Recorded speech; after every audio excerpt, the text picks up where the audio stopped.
Ndio leo hii mnaona nyewe maandamano kwa mfano yalotokea juzi hapa. Malalamiko yalikuwa makubwa ni juu ya maadili ya viongozi. Au hamnya mjasikia. Maana labda mwenzetu hapa mnaishi ndani ya nyumba tu. Hapo ya juu ya mtaani. Wanalalamikiwa, tunalalamikiwa viongozi.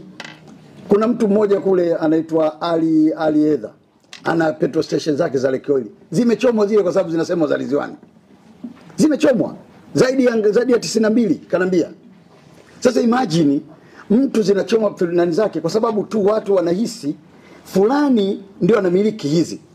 Sasa nyinyi tuiteni. Anzeni na mimi waziri wenu. Niiteni hapa, niulizeni bwana Liziwani hebu tuite. Lakini wakati huo mnapoita kwa sababu mnajua hakuna mwizi anayekubali kwamba mimi ni mwizi, si ndio? Tafuteni ushahidi. Njoni hapa baada ya kuniita hapa, iteni press conference hapo, semeni tumemwita Waziri Ridhiwani Kikwete, tumemuoji na tumejiridhisha kwamba katika hili hahusiki au katika hili anahusika.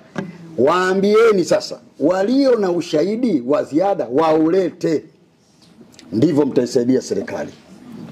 Hamwezi kukaa kimya nyinyi mkataka viongozi wa serikali wajitetee wenyewe huko, ni uongo mtupu.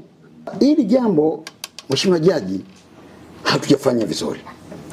Hatuna sababu ya kumwogopa mtu.